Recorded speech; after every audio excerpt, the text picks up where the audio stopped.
শুধু বেঁচে থাকতে না, মরে যাওয়ার পরও যদি কেউ আমার থেকে তোমাকে বেশি ভালোবাসে, তাহলে আমি তোমাকে পারমিশন দিলাম আমার কবরের পাশে আসিও, ফুল দিতে না, থুতু ছিটাতে। অনেক বেশি গুরুত্ব দিয়েছিলাম, অনেক বেশি বিশ্বাস করেছিলাম, আর অনেক বেশি ভালোবেসেছিলাম। অবশেষে অবহেলা আর বিরক্তির কারণ হয়ে হারিয়ে গেলাম। যে মানুষটাকে নিয়ে আমি হাসি খুশিতে বাঁচতে চেয়েছিলাম, সেই মানুষটাই আমার কান্নার কারণ হয়ে গেল। মায়া শব্দটা ছোট হলেও একটা মানুষকে জীবন্ত লাশ বানিয়ে দেওয়ার ক্ষমতা রাখে। মানুষ হারায়, সম্পর্ক হারায়, অভ্যাস হারায়, হারায় না শুধু মায়ার স্মৃতিগুলো। পিতার জীবন নিঃস্ব হয়ে যায় পুত্রের জীবন সাজাতে গিয়ে, আর পুত্র বড় হয়ে স্ট্যাটাস দেয়, my wife is my life. যদি সন্তান জানতো একটি ঘুমন্ত শিশুকে তার অজান্তে তার পিতামাতা কতগুলো চুমু দেয়, আর সেই চুমুগুলোতে কতটা হৃদয় ছেঁড়া ভালোবাসা থাকে, তবে পিতামাতার সামান্য কষ্টে সন্তান তার জীবনে কুরবানি করে দিত। একবার হৃদয় দিয়ে অনুভব করুন, আপনার পিতামাতা কতটা শূন্যতা অনুভব করে শুধু আপনার একটু ভালোবাসার জন্য। পৃথিবী পরিবর্তন করে ফেলতে চাইলে বিয়ের আগে পরিবর্তন করিয়েন। বিয়ের পর পৃথিবী তো দূরে থাক, টিভির চ্যানেলটাই পরিবর্তন করতে পারবেন না। কাউকে বারবার নিজের ফিলিংস না বুঝিয়ে চুপ থাকতে শিখুন, কারণ মুখের কথায় কখনো বুকের ব্যথা বোঝানো যায় না। পরিবর্তন হয় মানুষ, পরিবর্তন হয় সম্পর্ক। যাকে ছাড়া থাকার কথা ভাবাও যায় না, একটা সময় তাকে ছাড়াও থাকতে হয়।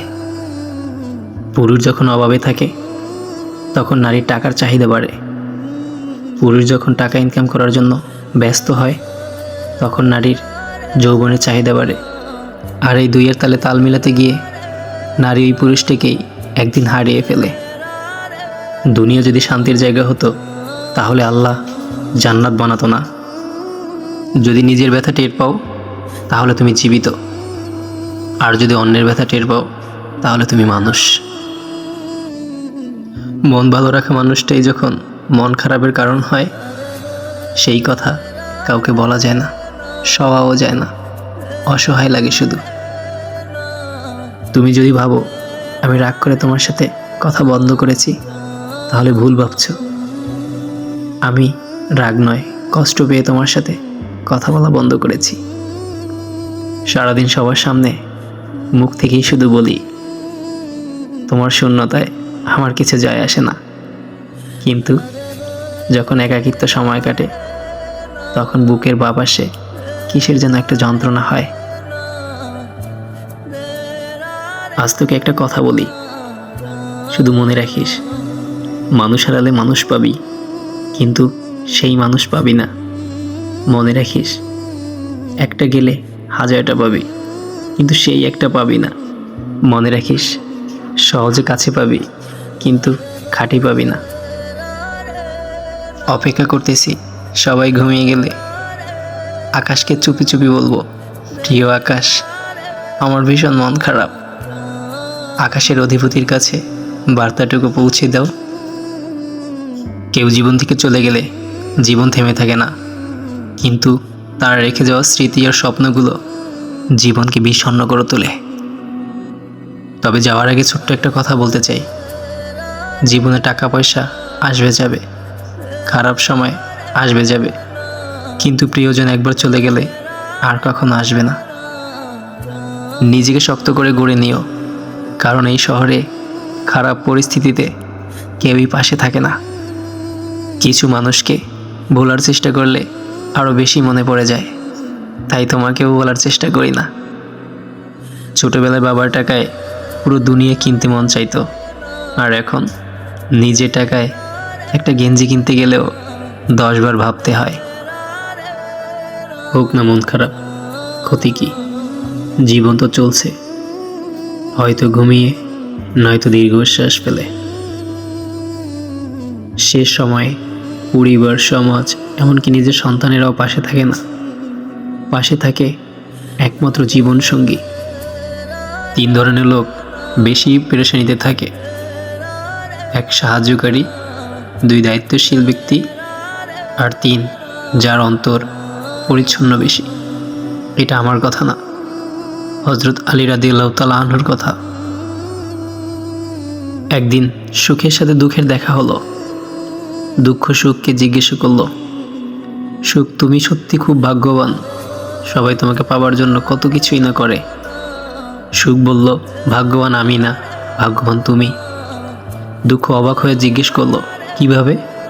সুখ বলল, কারণ তোমাকে পেয়ে সবাই আল্লাহকে স্মরণ করে, আর আমায় পেয়ে সবাই আল্লাহকে ভুলে যায়, তাই তুমিই ভাগ্যবান, তুমি শ্রেষ্ঠ। পৃথিবীতে সবথেকে সুখী মানুষ হলো পাগল। না আছে সুখ, না আছে দুঃখ, নিজেও ঠকে না, কাউকে ঠকায়ও না। না আছে হিংসা, না আছে শত্রু। বিমানে আপনি নিশ্চিন্তে বসে থাকেন, যদিও আপনি পাইলটকে চেনেন না। রেলগাড়িতে আরামে বসে থাকেন, যদিও রেল চালককে আপনি চেনেন না। বাসেও আরাম করে আপনি বসে থাকেন, যদিও বাস চালককে আপনি চেনেন না। তাহলে জীবন নিয়ে আপনি এত অনিশ্চিত কেন, যখন জানেন আল্লাহই আপনার জীবন নিয়ন্ত্রক? আল্লাহর উপর ভরসা রাখুন, তিনিই শ্রেষ্ঠ পরিকল্পনাকারী। পৃথিবীতে সবচেয়ে শক্তিশালী জিনিস হচ্ছে লোহা, যা সব কিছুকেই কেটে ফেলতে পারে। লোহার থেকেও শক্তিশালী হচ্ছে আগুন, যা লোহাকেও গলিয়ে দিতে পারে। আগুনের থেকেও শক্তিশালী হচ্ছে পানি, যা আগুনকেও নিভিয়ে দিতে পারে। পানির থেকেও শক্তিশালী হচ্ছে মানুষ, যে সেই পানিকেও পান করে নিতে পারে। মানুষের থেকেও শক্তিশালী হচ্ছে মৃত্যু, যা মানুষের অস্তিত্বকে ধ্বংস করে দিতে পারে। মৃত্যুর চেয়েও বড় হচ্ছে আশীর্বাদ বা দোয়া, যা মানুষকে মৃত্যুর মুখ থেকেও ফিরিয়ে দিতে পারে। যেদিন কোনো কারণ ছাড়া আমার কথা ভাববে, ভাবতে ভাবতে নিজের অজান্তেই কেঁদে দিবে, সেদিন বুঝে নিও তুমি ক্ষমা পেয়ে গেছো। বিশ্বাস এবং প্রার্থনা উভয়ই অদৃশ্য, কিন্তু তারা অসম্ভবকে সম্ভব করে তোলে। ঠোঁট ফাটলে ভেজলিন, স্কিন ফাটলে লোশন।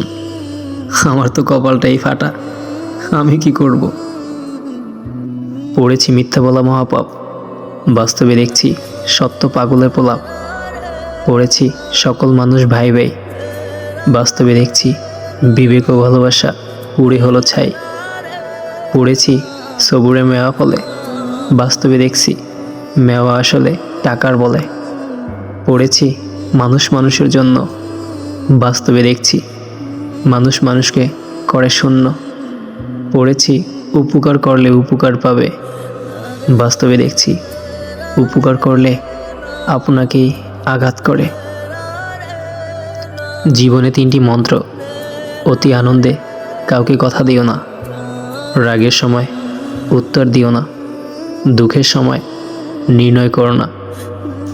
জীবন মন্ত্র: ধীরে বলো, শান্তি পাবে, অহংকার ছাড়ো, মুক্তি পাবে, বিচার করো, জ্ঞান মিলবে, সেবা করো, শান্তি পাবে। কবর থেকে যদি চিঠি লিখে পাঠানো যেত, তাহলে অনেক বাবা তার মেয়েকে চিঠি লিখে বলতো, মা তুমি পর্দা করো, তোমার জন্য কবরে আমি ভালো নেই।